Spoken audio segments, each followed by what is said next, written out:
दोस्तों, आपने हमेशा भगवान शिव की तस्वीरों में उनकी जटाओं से गंगा नदी को प्रवाहित होते देखा होगा।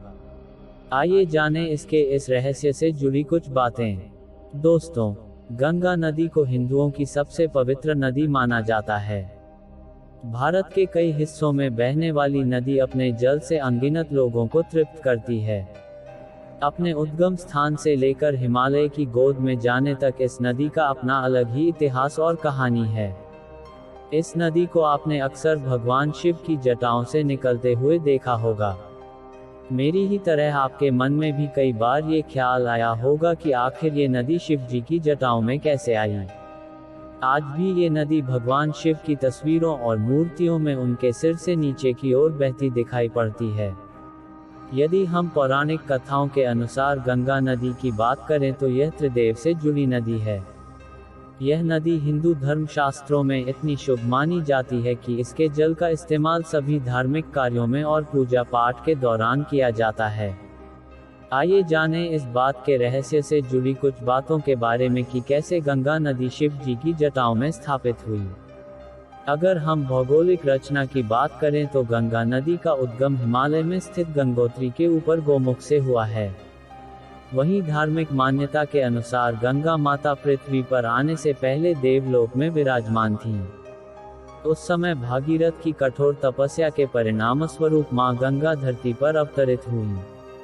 पौराणिक कथाओं की माने तो गंगा नदी के तेज जल प्रवाह की वजह से उनका धरती पर सीधे ही आना संभव नहीं था, इसलिए भागीरथ ने शिव जी से प्रार्थना की कि उनके प्रवाह को कम करके धरती पर उतारें।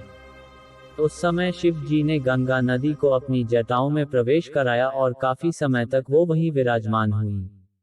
ऐसा भी कहा जाता है कि यदि भगवान शिव नदी को अपनी जटाओं में न समेटते तो वो अपने तीव्र प्रवाह की वजह से धरती को चीरकर पाताल लोक पहुंच जाती। प्राचीन काल में भागीरथ ऋषि ने 100 आत्माओं को मुक्त कराने के लिए एक युक्ति निकाली जिसमें स्वर्ग में रहने वाली गंगा को उनकी राख पर प्रवाहित करने से ही मुक्ति मिल सकती थी। इसलिए उन्होंने घोर तपस्या की।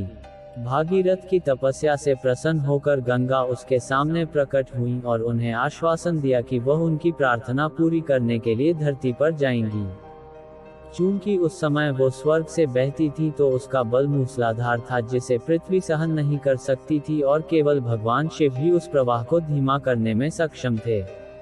ऐसी मान्यता है कि गंगा अपनी शक्तियों की वजह से अत्यंत घमंडी थी।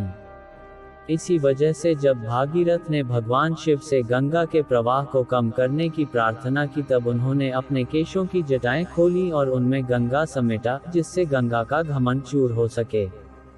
जब गंगा को अपनी गलती का एहसास हुआ तब उसने क्षमा प्रार्थना की, तो शिव जी ने उन्हें अपने सिर से बहने दिया। हिंदू पौराणिक कथाओं के अनुसार गंगा नदी की उत्पत्ति उस समय हुई जब भगवान विष्णु ने वामन के रूप में अपने अवतार में ब्रह्मांड को पार करने के लिए 2 कदम उठाए।